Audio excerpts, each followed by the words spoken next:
Hello there, World of Tankers. Welcome to the channel. Hopefully all of you are doing well out there. I'm, of course, your host, Droodles Blitz, and in today's video, we're going to be talking about the Tier 9 American light tank, the T92E1, one of the most controversial tanks that has ever come into the game, I would say alongside with the Smasher and as well the Sheridan. Now, this vehicle, just like the Sheridan, of course, gets missiles, and that's one reason why I absolutely hate going up against these things. But honestly, after Wargaming has nerfed this thing a numerous and massive amount of times, in fact, I think that this was the most nerfed tank that has ever come into Blitz in the current meta. It has been nerfed, I think, 5 times on the frontal armor alone. The missile shell velocity was nerfed. The missile penetration was nerfed. The damage per minute was nerfed. Literally everything you can think about on this vehicle that could have been nerfed was nerfed. Even I think the mobility was nerfed on this vehicle. It used to be ridiculously overpowered, but in my opinion now, it's actually pretty well balanced out, because if you take a look at the damage per minute, oh boy, it's sitting at 1953. Now, if you're to run the Emil 2, which a lot of people say is terrible damage per minute, it's only sitting at 10 worse DPM than the T92E1.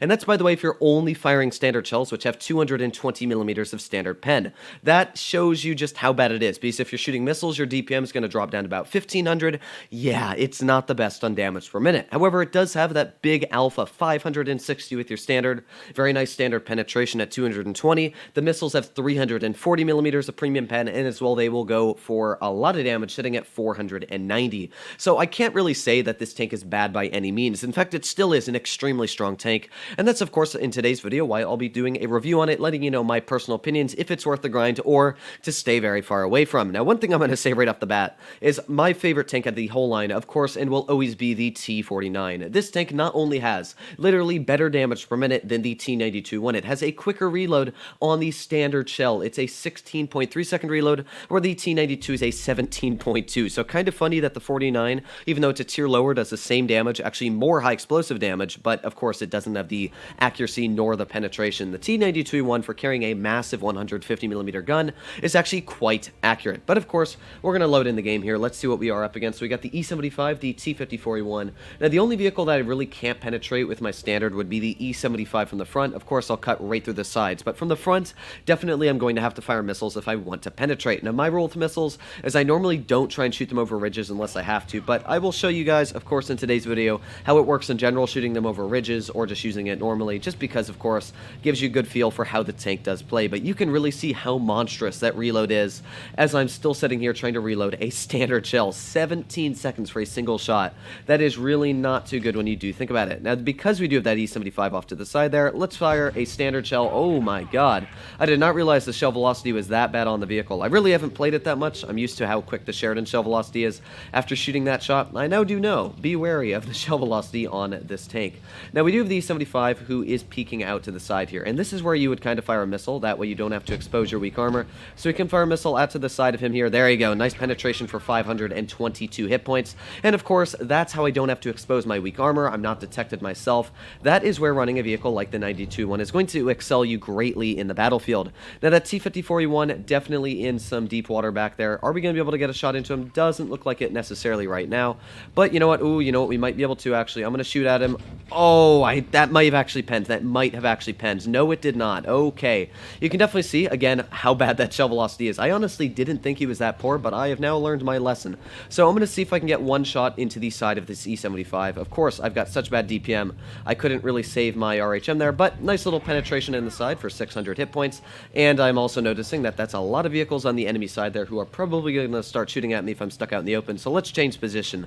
Now, the nice thing about this tank is it's very mobile, of course. It is a light tank, which is going to mean that I can reposition very, very quickly, get into other spots, and like what I'm going to do right now, we're going to see if we can get a shell right into the side of this Object 252 using the great mobility this vehicle does have, which, there you go, nice shot right in the side, lighting him on fire, and just being able to get around that corner as quickly as possible. Now, we do that T54E1 as well off to the side.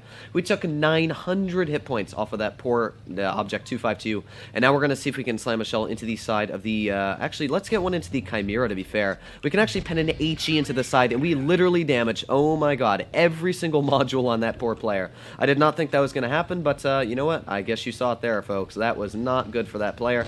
And we did get hit by the Chimera, but again, it's not the worst because we can use our mobility as we are a light tank, get a nice shot into the side of him. Now we do have that T54E1 onto our rear. We're going to back up here before he's able to get a shell into me, and let's back up into cover, hopefully here before that 252 is able to get a shell into me. There you go, able to get into cover, and let's see if we can maybe maybe slam a shell into the side of this 252. Oh, that did not go where I wanted it to at all. Okay, we're going to drive away now. No, thank you. Don't want to play with you as of right now. Now, the nice thing is, of course, since I do have that alpha, I can easily just kill that guy in a singular shell. But I don't want to risk really losing my hit points to shoot him. That's one thing that you got to keep in mind is I don't have as many hit points as I wished right now. And especially with my team not doing so spectacular, I got to be very careful on who I'm pushing on. So, oh my god, that shell velocity really does catch me off guard every time I'm using this tank. It really is that bad. You don't expect it to be that bad, but once you start running it, you realize that, man, that shell velocity really is the worst thing I have seen in a while. So again, that's another thing I can say is really bad about the vehicle. Shell velocity, I really didn't expect it, but yeah, that's terrible. So let's see if we can get a shot into the lower plate, that E75. There we go, nice shell coming into him there. We're really going to have to work effectively here as a team if we want to come out with a victory. Nice shot from the Maushin, finishing off that guy there. And in another couple seconds here, we should be able to reload, finishing off the E75 TS if we can get a shell out. So I'm actually going to try and get that E75 TS's attention on me if I can, but it doesn't look like he wants to. But, oh, that Maushin really need to hit that shot if we want to come out with a victory here. So hopefully we're going to be able to get out a nice shot. We've got that Object 252 off to the side. We've also got the LEKPZ pulling out. And we're going to see if we can do a good job here. We've got the Object 252, and we're going to see if we can penetrate that missile right in his lower plate. There you go. Nice missile. We're going to have to back up here, though, before we are hit once again by that LEKPZ. So there you go. Backing up into cover. Of course, I do not want to be hit by the enemy there. And now we can pull back out here now that the LEKPZ cannot shoot me. So I don't really think we're going to win this. I don't have enough hit points to really take the trades. But you know what? We're going to see if we can get one shot into you. There you go. Nice shot actually into the player there. Don't hit me. Don't hit me. We need the backup immediately as quickly as possible. We actually could win this if we're able to back up here quick enough. Yes, we were. That is exactly what we needed to do. Now we need to drive away here actually. See if we can get a shot into that Object 252 with a missile. This is of course where using missiles is way more effective than anything else in the game. So let's aim that missile in. Oh, that was a bad missile. As you can see, it's still a work in progress for me to get out my shots. Now hopefully all that T26 has to do is penetrate a singular shell onto that LEKPZ, and we should be able to come right in the clear for a victory here.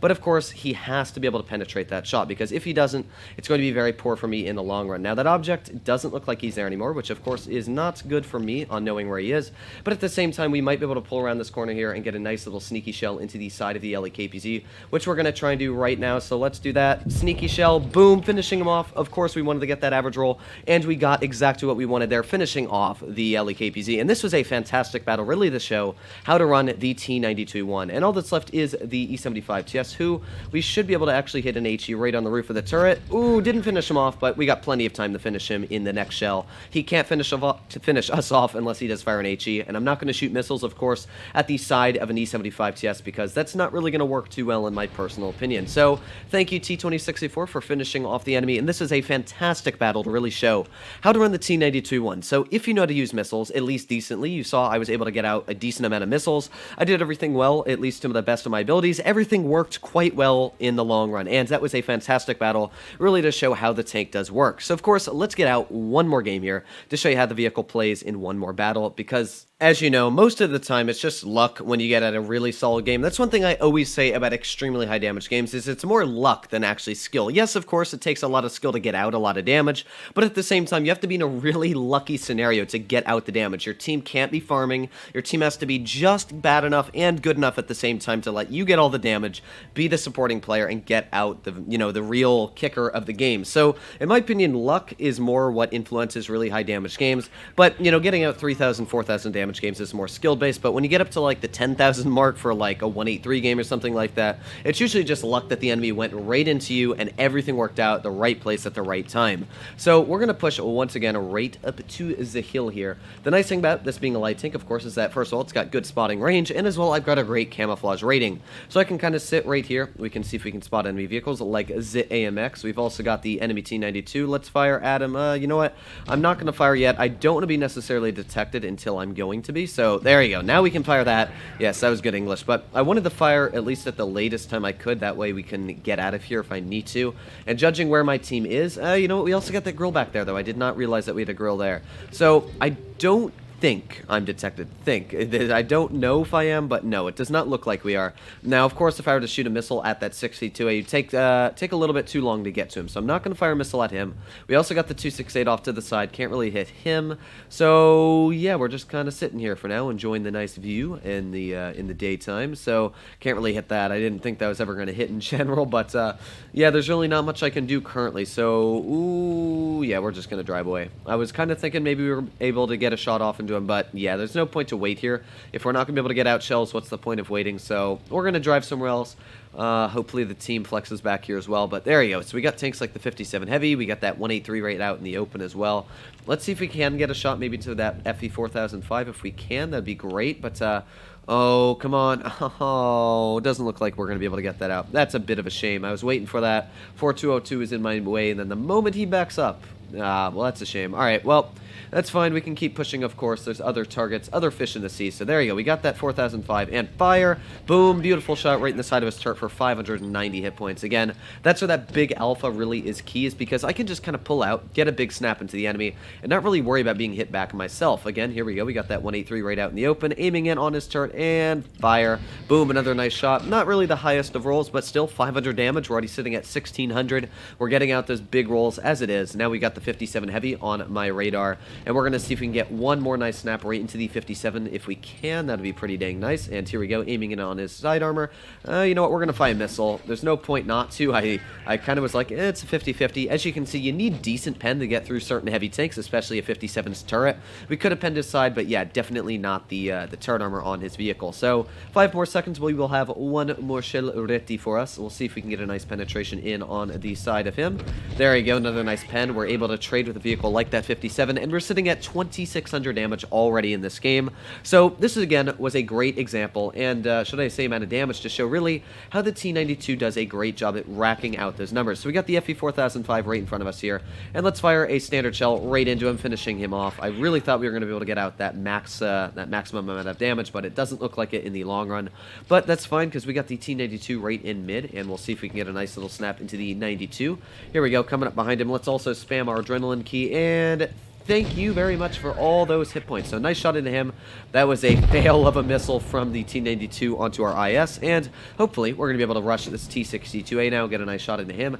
Hello there, comrade. How are you doing? Are you doing well? You're not going to be, I can tell you that. There you go. Nice finishing shot into the T62A, and this was a great example again to show how the T92 works. It really is a great tank if you run it correctly. It's got good damage per shot, which means I can trade with the enemies. You couldn't do that in, of course, a normal medium. In fact, most of the stuff I was doing here, you couldn't have been able to do in your average medium. I would have had to play a lot more passive. I couldn't have rushed in like that. I couldn't have traded. That's one thing that's really nice about the 92, is the ability to trade with even tier 10 opponents. I literally out-traded almost every single vehicle on the enemy team, apart from the FE25B 183. So it's really nice on the alpha damage. I really do think that the T92-1 is a fantastic tank, and as well the Sheridan. And as much as I do hate missiles, and you guys know that I really dislike the missiles, I think it's a fantastic line to grind. If you enjoy the vehicles, and you enjoy running a tank like the 49, you love big alpha, it really is a fun tank line to grind, and I won't say to not go for it anytime soon.